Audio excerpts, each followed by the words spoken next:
오늘 우리 같이 나눌 말씀은 히브리서 10장 5절에서 18절까지 말씀입니다. 제가 봉독하겠습니다. 그러므로 주께서 세상에 임하실 때에 이르시되 하나님이 제사와 예물을 원하지 아니하시고 오직 나를 위하여 한 몸을 예비하셨도다. 번제와 속죄제는 기뻐하지 아니하시나니 이에 내가 말하기를 하나님이여 보시옵소서. 두루마리 책에 나를 가리켜 기록된 것과 같이 하나님의 뜻을 행하러 왔나이다 하셨느니라. 위에 말씀하시기를 주께서는 제사와 예물과 번제와 속죄제는 원하지도 아니하고 기뻐하지도 아니하신다 하셨고 이는 다 율법을 따라 드리는 것이라. 그 후에 말씀하시기를 보시옵소서 내가 하나님의 뜻을 행하러 왔나이다 하셨으니 그 첫째 것을 폐하심은 둘째 것을 세우려 하심이라. 이 뜻을 따라 예수 그리스도의 몸을 단번에 들이심으로 말미암아 우리가 거룩함을 얻었노라. 제사장마다 매일 서서 섬기며 자주 같은 제사를 드리되 이 제사는 언제나 죄를 없게 하지 못하거니와 오직 그리스도는 죄를 위하여 한 영원한 제사를 드리시고 하나님 우편에 앉으사 그 후에 자기 원수들을 자기 발 등상이 되게 하실 때까지 기다리시나니 그가 거룩하게 된 자들을 한 번의 제사로 영원히 온전하게 하셨느니라. 또한 성령이 우리에게 증언하시되 주께서 이르시되 그날 후로는 그들과 맺을 언약이 이것이라 하시고 내 법을 그들의 마음에 두고 그들의 생각에 기록하리라 하신 후에 또 그들의 죄와 그들의 불법을 내가 다시 기억하지 아니하리라 하셨으니 이것들을 사하셨은즉 다시 죄를 위하여 제사 드릴 것이 없느니라. 아멘.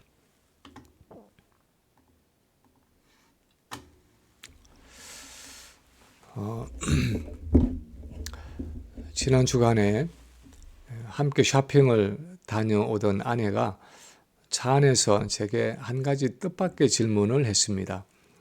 그 내용은 우리 기독교의 중요한 절기인 부활절과 감사절과 성탄절 중에서 저는 개인적으로 어느 절기를 가장 좋아하느냐 하는 질문이었습니다. 그 전에 한 번도 생각해 보지 않았던 질문이기 때문에 제가 잠시 그 절기들을 생각해 보았습니다. 나는 정말 어느 절기를 제일 좋아하고 또 제일 중요하다고 생각을 하고 있는가? 여러분은 어떻습니까? 여러분은 어떤 절기를 가장 좋아하고 또 중요하다고 생각하십니까? 왜 그렇습니까? 사람마다 다 생각이 다르고 대답이 다를 수 있겠지만 적어도 제가 성탄절에 대해서 들었던 생각 중에 하나는 성탄절이 우리 그리스도인들에게 참 중요하고 뜻깊은 절기이기는 하지만 그 의미가 너무 많이 상업화되고 세속화되고 희석되었다는 사실이었습니다. 많은 사람들이 성탄절을 그냥 사랑하는 사람, 좋아하는 사람들이 모여서 서로 선물을 주고받고 사랑을 나누는 절기라고 생각을 합니다. 아이들은 산타클로즈를 통해서든 부모를 통해서든 1년 중에 가장 푸짐한 선물을 받는 기회라고 생각합니다. 연인들은 로맨틱하고 아름다운 추억을 남길 수 있는 기회, 또는 친구들과 멋진 송년 파티를 할 수 있는 기회, 아니면 비즈니스를 하는 사람들은 1년 중에 가장 큰 대목을 볼 수 있는 기회라고 생각합니다. 가만히 살펴보면 이렇게 생각하는 사람들도 2000년 전에 이 땅에 오신 예수님은 하나님이 우리 인류에게 보내신 사랑의 선물, 그것도 가장 큰 사랑의 선물이라는 사실에서 출발합니다. 그 말이 틀린 것은 아니지만 중요한 것은 그 사랑의 선물을 좀 더 큰 구속사적인 배경 속에서 보지 않고 그냥 내 방식대로 내 편리에 따라 내가 원하는 방향으로 이 성탄 사건을 생각하고 해석한다는 것입니다. 성경은 이 성탄 사건, 즉 예수 그리스도가 태어나신 사건이 아주 오래 전부터 계획된, 사실은 영원 전부터 삼위 하나님에 의해서 기획된 아주 거대한 구원의 드라마 속에서 일어난 사건이라고 말씀하고 있습니다. 실제로 우리가 한 편의 감동적인 드라마를 보기 위해서는 그 역할을 맡은 배우들이 각자가 맡은 배역들을 각본에 따라서 충실하게 연기해야 하고, 그 이전에 벌써 오래전부터 그 드라마의 내용과 배역들을 결정하는 그 연출자의 각본 또는 대본이 있듯이, 이 하나님의 구원의 드라마에도 창세전에 아주 영원 전부터 삼위일체 하나님이 인류의 구원을 위한 예수 그리스도의 성육신과 탄생을 이미 오래전부터 미리 계획하시고 준비하셔서 때가 되었을 때에, 이 갈라디아서의 표현대로 하면 때가 찼을 때에 드디어 그것을 역사 속에 진행하시고 이루신 사건이었습니다. 이것을 예전부터 신학자들은 구속의 언약이라 그렇게 불렀습니다.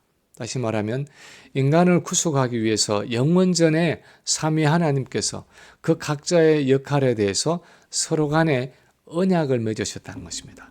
삼위 하나님 사이에 어떤 약속을 하셨다는 것입니다.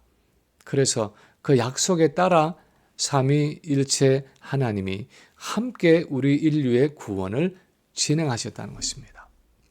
마치 우리가 어떤 일을 위해서 무슨 합동작전을 펼치듯이 삼위 하나님이 한 팀이 되셔서 이 구원의 드라마를 진행해 오셨다는 것입니다. 2주 전에 추수감사절을 보내고 이제 대림절이 시작되는 12월의 첫 주일을 맞으면서 이 대림절의 기간에 성탄의 여러 의미에 대해서 함께 나누기를 원하는데, 오늘은 이 본문을 통해서 우리의 구속 사역에 대해서 삼위 하나님이 어떤 역할을 가지고 우리를 어떻게 구원하셨는가에 대한 말씀을 함께 나누기를 원합니다. 먼저 오늘 본문은 성부 하나님께서 성자를 위해 몸을 예비하셨다 하는 말씀으로 시작을 하고 있습니다. 성부 하나님은 성자를 위해서 몸을 예비하셨다는 것입니다. 본문 5절에 보면 그러므로 주께서 세상에 임하실 때에 이르시되 하나님이 제사와 예물을 원하지 아니하시고 오직 나를 위하여 한 몸을 예비하셨도다 하고 말씀하고 있습니다. 성자 예수님이 이 세상에 오실 때 하나님이 구약의 제사와 예물을 원치 않으시고 오히려 나를 위해서 몸을 예비하셨다 하고 말씀하고 있습니다. 이것은 원래는 시편 40편에 있는 말씀인데, 그 시편의 배경은 구약시대 이스라엘 백성들이 여러 명목으로 제사와 예물을 하나님께 드리면서도 정작 그들의 일상에는 하나님이 원하시는 순종의 삶이 없었다는 내용입니다. 정작 몸을 가지고 살아가는 일상의 삶에 있어서는 진정한 순종이 없었기 때문에 하나님은 그들이 드린 그 많은 제사와 예물을 기뻐하지 않으시고 그 대신에 성자에게 몸을 주셔서 이 세상에 내려가도록 하셨다는 것입니다. 그분이 바로 몸을 입고 이 땅에 오신 예수 그리스도라는 것입니다. 왜 하나님이 예수님을 위해서 굳이 몸을 예비하셨을까요? 왜 몸이 없이 그냥 영으로 성자를 세상에 보낼 수 없었을까요? 아니면 왜 천사로 세상에 보내지 않았을까요? 그것은 하나님이 인간을 창조하시면서 순수하게 영이신 그분과는 달리 우리에게는 몸을 주신 것과 마찬가지의 이유입니다. 인간은 몸을 가진 존재로서 우리 안에 주신 하나님의 성품들을 가지고 일상의 생활 가운데서 나타내면서 살아가도록 지어진 존재였습니다. 몸으로 살아가는 삶을 통해서 하나님의 성품, 하나님의 영광을 나타내 보이도록 지어진 존재가 바로 우리 인간이었습니다. 지금은 30이 넘어서 장가를 간 큰아들이 예전에 티네이저 때에 자기를 너무나 잘 돌보아준 그 친구, 어느 친구 목사님의 사모님에 대해서 제게 말하기를, 아빠, I think I see God's love in her. I think I see God's love in her. 아빠, 저 사모님한테서 하나님의 사랑을 보는 것 같아요. 하고 제게 말했듯이 우리는 이 몸을 가지고 살아가는 삶을 통해서 거룩하고 의롭고 사랑이신 하나님의 성품을 나타내도록 지어졌다는 것입니다. 그래서 우리는 매일 매 순간을 내가 정말 하나님의 성품을 나타내고 있는가? 아니면 혹시 사단의 성품을 나타내고 있는 것은 아닌가 살펴보면서 늘 성령으로 충만해서 하나님의 성품, 하나님의 영광을 나타내는 것이 우리 인간의 본분이라는 것입니다. 그런데 문제는 첫사람 아담이 그 몸을 가지고 하나님의 영광을 나타내는 삶을 사는데 실패하고 아담 이후에 모든 인류가 이 몸을 가지고 하나님의 거룩하심과 의로움과 사랑을 나타내는 일에 실패했기 때문에 하나님은 우리 인류의 몸의 실패를 만회하기 위해서 몸을 통해 하나님의 영광을 나타내는 그 창조의 목적을 회복하기 위해서 둘째 아담인 예수님에게 몸을 주셔서 이 땅에 태어나게 하셨다는 것입니다. 오늘날 우리 시대의 위기는 아주 단적으로 표현을 하면 몸의 위기라고 할 수 있습니다. 그것은 우리 시대의 위기일 뿐 아니라 우리 기독교의 위기이기도 합니다.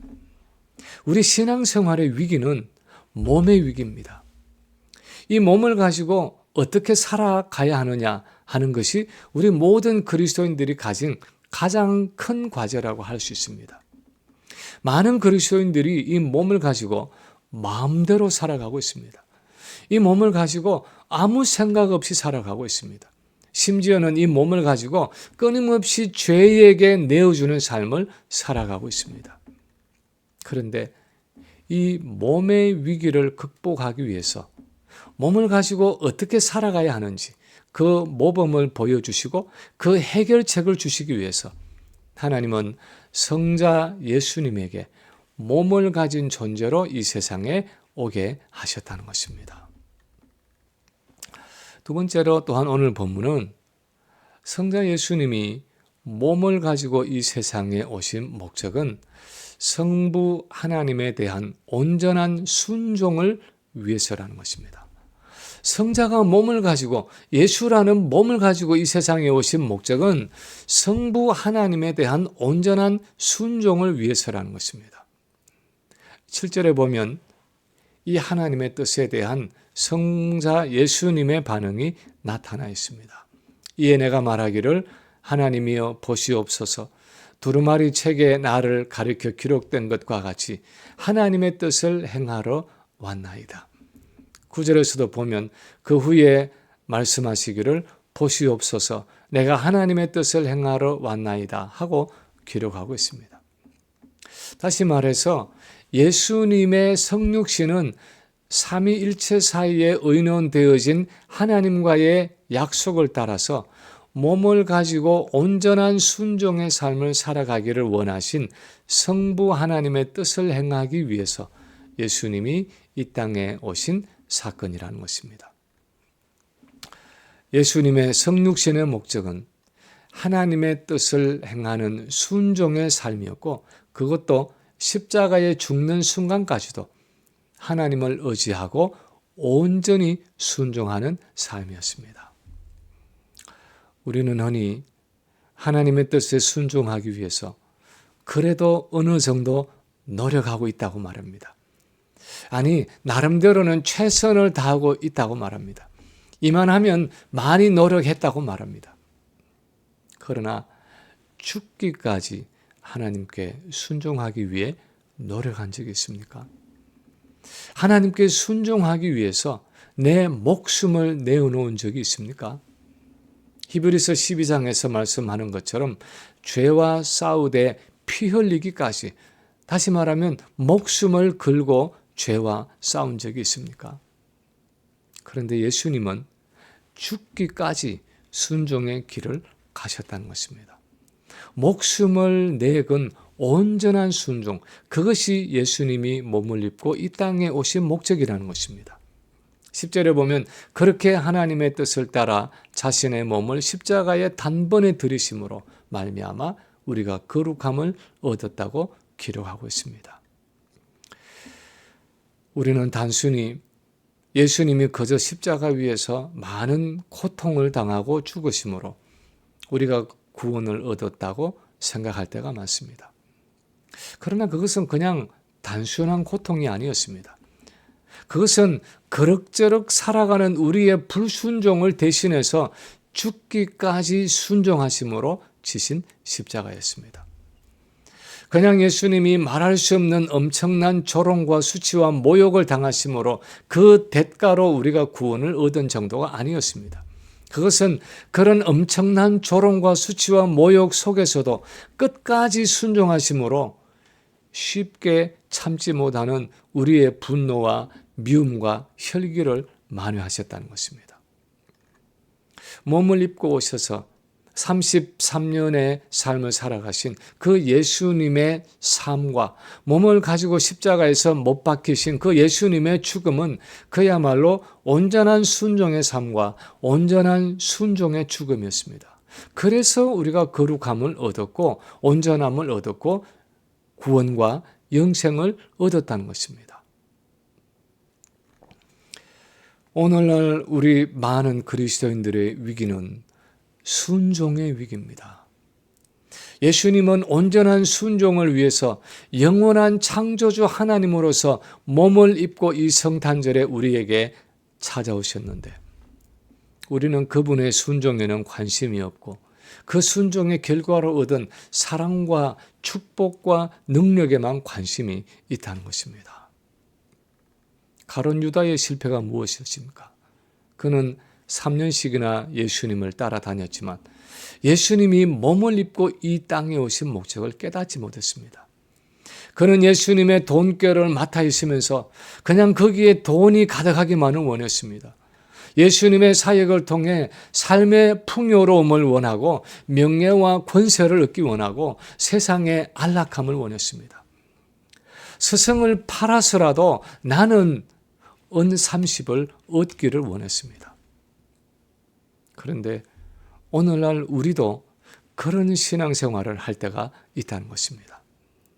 하나님을 향한 목숨을 건 순종을 위해서 예수님을 바라보고 그분의 삶을 본받고 그분이 가신 십자가의 길을 따라 걸어가는 것이 아니라 조금만 내게 불편하고 조금만 내가 손해보고 조금만 내가 희생하게 되면 그냥 순종의 길을 벗어나서 내가 원하는 그 길을 내 마음대로 가고 만다는 것입니다. 그런데 주님은 우리를 순종의 사람으로 만들기 위해서 몸을 입고 이 땅에 오셨고 그 온전한 순종의 삶을 사시고 마침내 순종의 십자가를 지셨다는 것입니다. 예수님의 그 모든 삶과 사역의 중심에는 온전한 순종이라는 한 가지 목적이 있었다는 것입니다.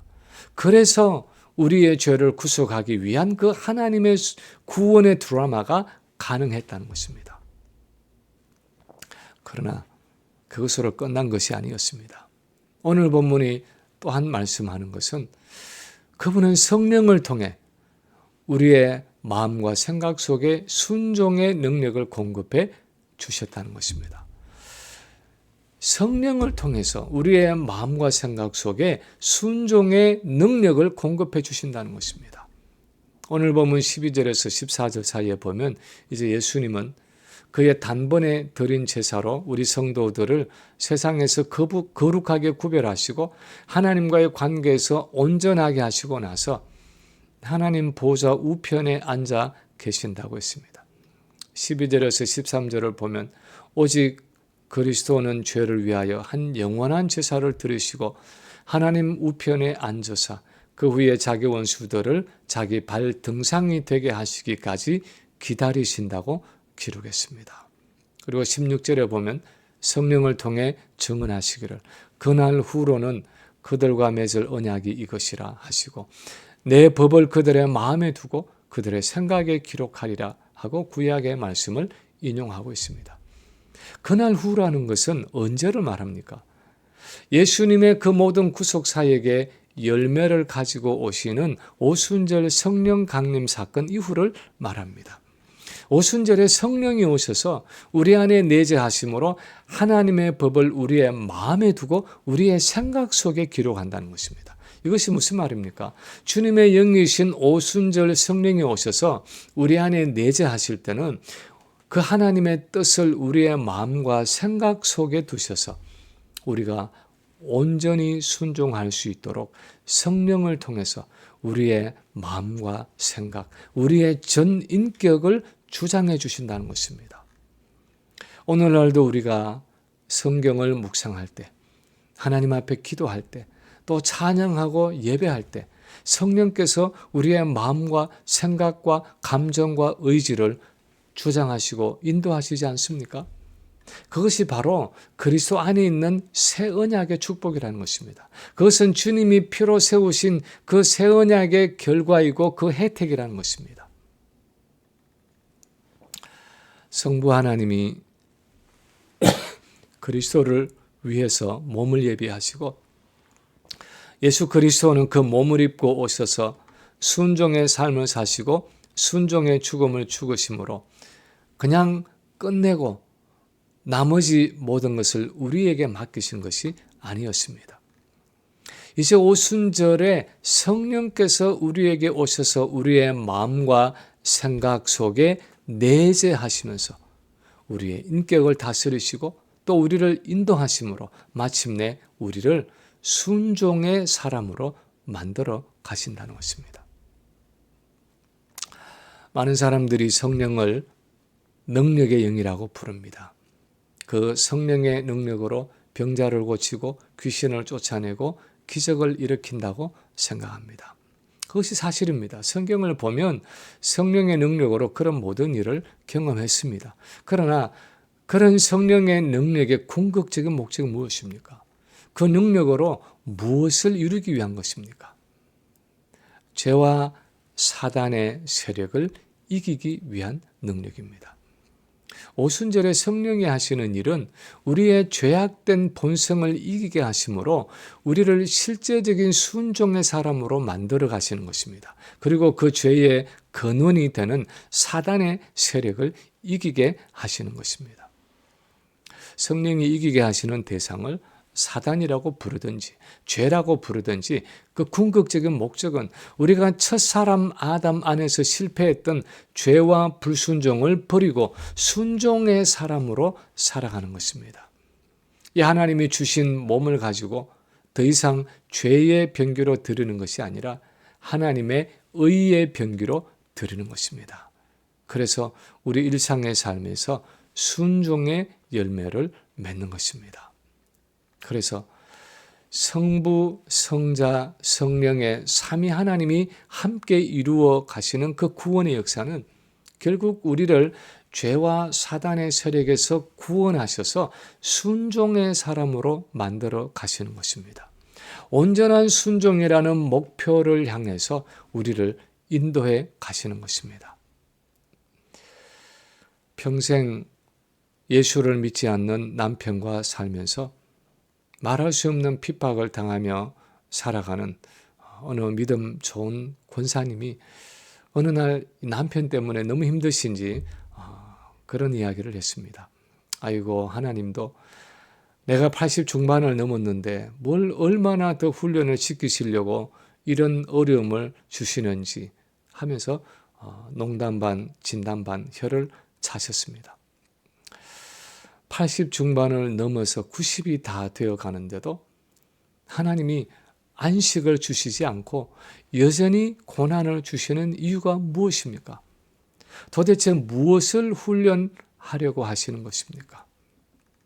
온전한 순종이라는 그 목표를 향해서 우리를 인도해 가시는 것입니다. 대충대충 믿고 대충대충 순종하는 삶이 아니라 죽기까지 순종하신 그 예수님처럼 피 흘리기까지 죄와 싸우며 주님이 하셨던 것처럼 마지막까지 온전하게 순종하는 훈련을 시키시는 것입니다. 그것을 위해서 성부, 성자, 성령의 삼위 하나님께서 언약을 맺으시고 그 구원의 드라마를 지금까지 진행해 가고 계신다는 것입니다. 몸을 입고 이 땅에 오신 그 예수님의 성탄은 바로 이런 구원의 드라마의 한 사건인 것입니다. 성탄절을 하나님의 구원의 드라마라는 큰 배경에서 보면 이런 목적과 의미를 가지고 있다는 것입니다. 이제 말씀을 마칩니다. 저는 이 설교를 준비하면서 저 자신의 60여 년의 삶이 생각이 났습니다. 20대 초반에 신앙을 읽고 3년간 대학 생활 속에 방황할 때에 주님이 찾아오셨습니다. 죄악과 불순종 속에 살아가고 있을 때 주님이 찾아오셔서 불러주셨습니다. 그래서 이 미국에 건너와서 신학 공부를 시작하게 되었습니다. 그렇게 인생의 의미를 찾고 신앙의 목적을 찾던 그 40년의 기간은 어찌 보면 정말 그 권사님의 간정처럼 쉼이 없었고 안식이 없었습니다. 그런데 지나고 나서 한 가지 분명해지는 것이 있었습니다. 그것은 하나님은 끊임없이 나의 순종을 훈련해 가신다는 사실이었습니다. 성부, 성자, 성령의 삼위 하나님이 합동으로 만들어 가시는 그 구원의 드라마는 결국 이 성탄의 절기에 몸을 입고 이 땅에 오셔서 온전한 순종의 삶과 온전한 순종의 죽음을 죽으셨던 그 예수님처럼 하나님이 주신 이 몸을 가지고 온전한 순종의 삶을 살아가도록 끊임없이 성령으로 인도하시고 깨우쳐 주시는, 이끌어 주시는 삶이 바로 저의 인생이라는 것을 깨닫게 되었습니다. 모든 사람의 삶이 그렇듯이 여러분의 삶에도 스토리가 있을 것입니다. 그 스토리 안에는 남들에게 다 이야기할 수도 없는 기막힌 삶의 애환과 고통과 희로애락들이 섞여 있을 수도 있습니다.